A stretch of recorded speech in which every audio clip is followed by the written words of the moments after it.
Naroon si Romel Madrigal sa tropa naman ng Laguna Water. Tinutur daw sila sa facilities yata ng naturang kumpanya. Alamin natin kung anong pakay ng pagpapaikot doon sa kanila. Pinasisilip sa kanila. Mel, magandang tanghali sa inyo dyan sa Manila Water Area.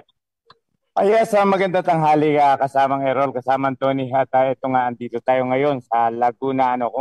Kaya lang medyo umalis tayo doon sa lugar na kung saan ay ito sa planta kasi ang hina ng signal. Hindi natin malaman talagang yung problema talaga ng signal natin. Yun ang napakalaking hadlang sa ating ginagawang pagbibigay ng mga impormasyon. Sige, okay naman na yan, signal natin. Yeah, okay. Ngayon, okay na dahil lumipat talaga kami, naghanap kami ng signal. At kasama natin ito si Ma'am Del, ito yung si Ma'am Del Llanto. Siya yung isa siya sa mga manager dito sa lugar ng Laguna Water. Ma'am, kami ipinasyal nyo dun sa inyong planta. Ano po ba ang gusto nyo ipaalam at malaman namin kung ano po yung inyong gustong malaman ng ating mga publiko. Magandang tanghali, Ma'am Del. Magandang tanghali, Tony and Errol, no? So, yes po, ma'am. Oo, tinur natin ang ating mga media partners dito sa Laguna Water sa ating LTI Sewage and Septage Treatment Plant para ipaalam sa lahat na si Laguna Water hindi lang kasi serbisyong patubig ang kaya nating i-provide sa ating mamamayan.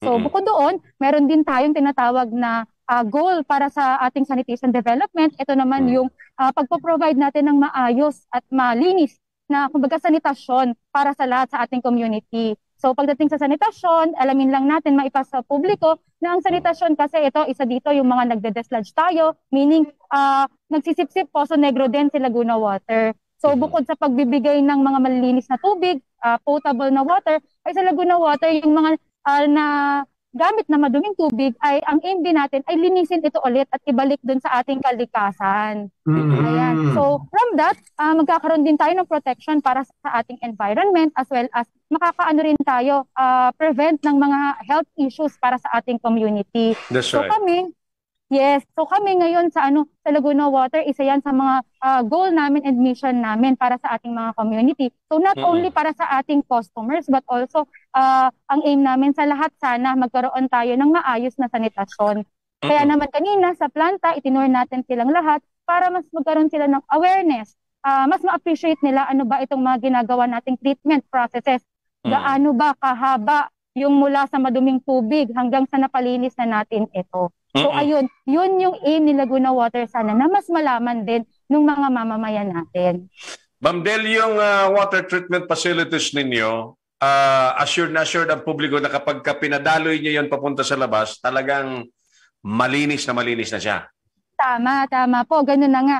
Ngayon, meron tayong mga testing procedures na ginagawa mula doon sa ating discharge point. So ayun, nagkakaroon tayo ng mga laboratory testing, sampling to ensure na talagang pumapasa dun sa minandate sa atin na mga tinatawag natin itong effluent parameters kung saan pwede na natin itong i-discharge sa ating drainage papunta sa ating river. Ayun. Okay. Tanong natin na partner kay Ma'am Del kung yung treatment facility po ninyo, ang volume, specific po tayo sa volume, ilang pong cubic meter ang natitreat nyo within one day? More or less? Yes. So, bigyan ko na lang din kayo ng background ng ating facility. Ang total capacity niya per day ay 11 million liters per day para sa ating sewage. Liters yung partner? Yes. 11,000 million liters yun. So, masasabi natin 11 MLD ito. And then, meron din tayong for septage naman, ito ay 140 cubic. But currently, ang nade-discharge natin or ang nakikater pa lang ng ating facility ay nasa up to 6.5 million liters per day. So, meaning, yun pa lang yung nakaka-capture namin na waste water. Yes, kaya pa siya kung meron pang madadagdag pa na other ways. So, yung Laguna Water, Ma'am Del, sorry to cut you. Yung Laguna Water, sakop po yung buong Laguna or certain areas pa sa Calabarzon? Sa ngayon, sir, ang covered natin ay Region 4A Calabarzon. So yan, nakikater na natin yan. Ayun. Oo. Yung facilities ninyo, yung water treatment facilities, anong mga lugar ang pwedeng dalhin dyan na wastewater? Sige po. I-clear ko lang, sir. It is a wastewater treatment facility natin. So, ang pwede po natin ditong mga lugar, location na Usually, ang mga customers kasi namin is from Binyan, Santa Rosa, and Cabuyao. And also, meron na rin kami some part of Calamba.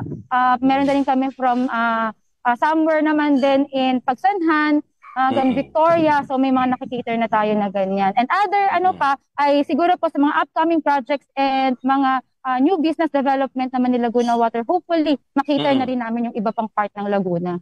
Ayun. Very good. So, sige. In short, yung cycle ng tubig natin hindi na sasayang dahil... yes, napakagandang project yan na partner. Napakaganda. At saka napapanahon talaga. Lalo na ngayong panahon na marami tayong tubig na talagang... Siyempre, hindi na natin ma-sure kung ano yung safe kung safe pa yung mga water na yan.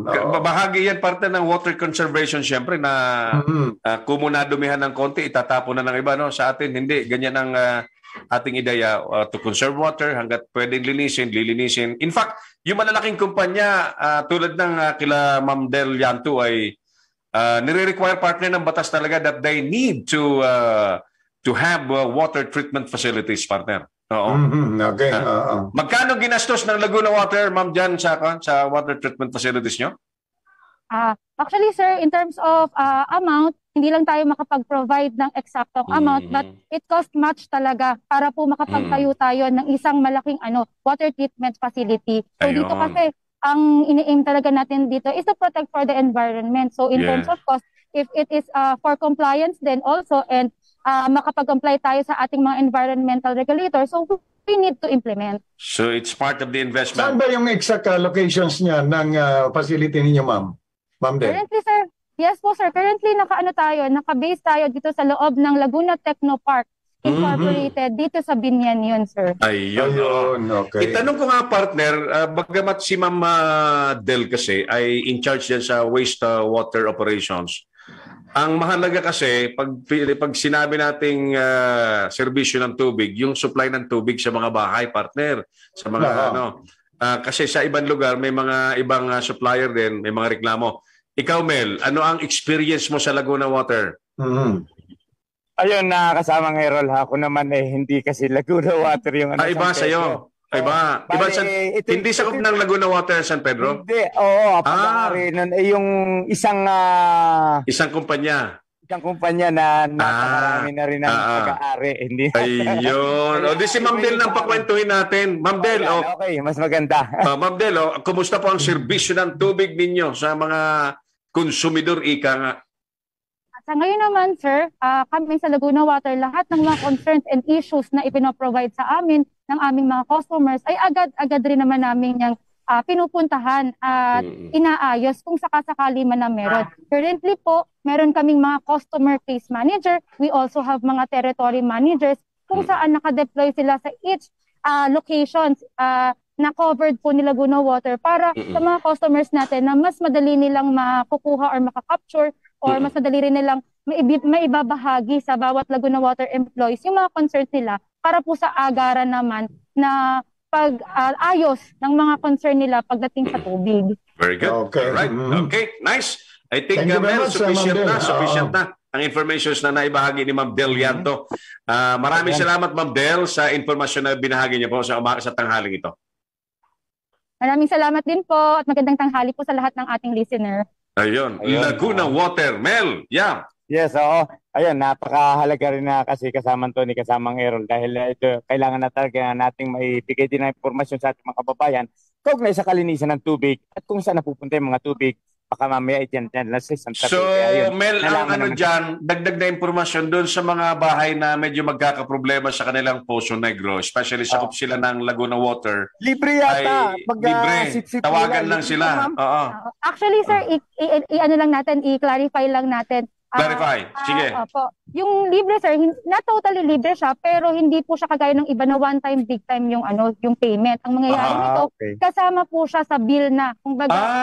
So may bayad siya pero naka-spread na sa bill. Yes po. Kung maganda yun. Yung konsumo mo, doon po nakabase din. Yung naman parang pinaka-charge, tinatawag po natin.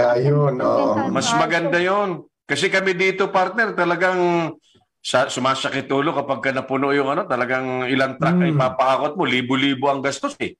Siya sabi, sip-sip muna, pay later. Sa kanila, dito, sip-sip, pay na kaagad.